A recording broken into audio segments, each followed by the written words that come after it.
नमस्कार, मैं हूं आपके साथ प्रेरणा कौशिक। तो ब्रिटेन को लेकर एक नई रिपोर्ट सामने आई है जिसमें वहां रहने वाले लाखों मुस्लिमों की चिंता काफी ज्यादा बढ़ गई है।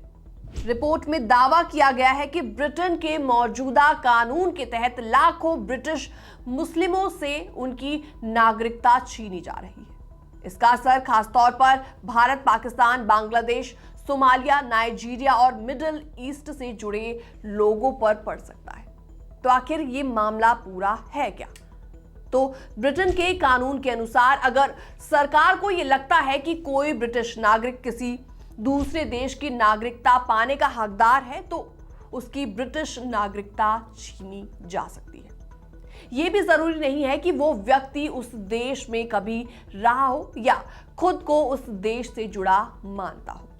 बहुत आसान भाषा में कहा जाए तो अगर कोई ब्रिटिश मुसलमान मूल रूप से भारत, पाकिस्तान या बांग्लादेश से जुड़ा माना जाता है तो सरकार ये कह सकती है कि आप उस देश की नागरिकता ले सकते हैं, इसलिए आपकी ब्रिटिश नागरिकता खत्म की जा सकती है। तो रिपोर्ट में आखिर क्या कुछ चेतावनी दी गई है, आपको ये भी बताते हैं। तो रनीमेड ट्रस्ट और रिप्रिव नाम की दो संस्थाओं ने एक रिसर्च रिपोर्ट जारी की है। इस रिपोर्ट के मुताबिक ब्रिटेन में करीबन 90 लाख लोग यानी कि कुल आबादी का लगभग 13% इस कानून से प्रभावित हो सकता है। इसके अलावा आपको बताते हैं कि इस कानून का सबसे ज्यादा असर मुस्लिम समुदाय पर पड़ रहा है। जी हां, नागरिकता छीनने की शक्तियां बहुत गुप्त और बेहद सख्त हैं। तो रिपोर्ट में कहा गया है कि यह सिस्टम नस्लीय और धार्मिक भेदभाव को बढ़ावा देता है। तो आखिर मुस्लिम गृह मंत्री होने के बावजूद भी चिंता इतनी ज्यादा क्यों बढ़ गई है? तो ब्रिटेन की मौजूदा गृह मंत्री शबाना महमूद हैं, जो कि खुद एक मुसलमान है, एक मुस्लिम है, लेकिन कानून के तहत उन्हें यह अधिकार है कि वो किसी भी व्यक्ति की नागरिकता ये मानकर खत्म कर सकती हैं कि वो किसी दूसरे देश की नागरिकता के लिए योग्य है। इससे ब्रिटेन में रहने वाले मुसलमानों में डर है कि उन्हें उनके मूल देश भेजा जा सकता है, चाहे उनका उस देश से कोई रिश्ता हो ही ना।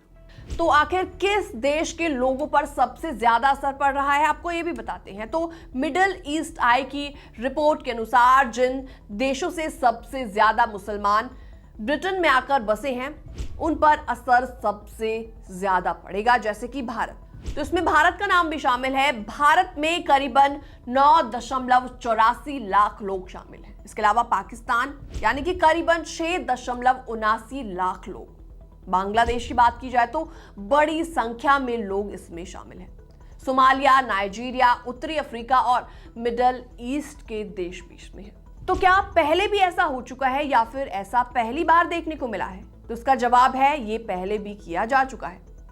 तो पिछली कंजर्वेटिव सरकार के दौरान भी नागरिकता छीनी गई है। रिप्रिव की माय फुआ ने कहा है कि पिछली सरकार ने राजनीतिक फायदे के लिए लोगों की नागरिकता छीनी। साल 2022 में सरकार को बिना बताए नागरिकता खत्म करने का अधिकार मिला। साल 2025 में नया कानून लाकर इसे और भी ज्यादा सख्त कर दिया गया। और सबसे चर्चित मामला शमीमा बेगम का है। उनकी नागरिकता ये कहकर छीनी गई कि वो बांग्लादेश की नागरिक हैं, जबकि बांग्लादेश ने साफ कहा कि उनकी नागरिकता नहीं है।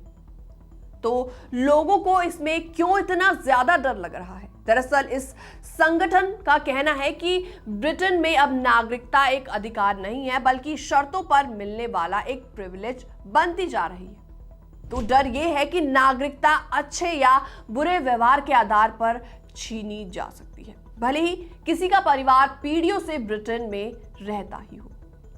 तो आतंकवाद के नाम पर भी एक खास समुदाय को टारगेट किया जा रहा है। तो कुल मिलाकर ब्रिटेन में रहने वाले लाखों मुसलमानों के बीच काफी ज्यादा डर है। उनको ये डर है कि कहीं उनके साथ भी विंड्रश स्कैंडल जैसा ना हो जाए, जहां लोगों को अचानक विदेशी बताकर देश से बाहर कर दिया जाता था। ये मुद्दा अब सिर्फ कानून का नहीं है बल्कि बराबरी, इंसाफ और नागरिक अधिकारों का बनता जा रहा है। फिलहाल इस पूरी रिपोर्ट में इतना ही। बाकी तमाम अपडेट्स के लिए आप बने रहिए हमारे साथ।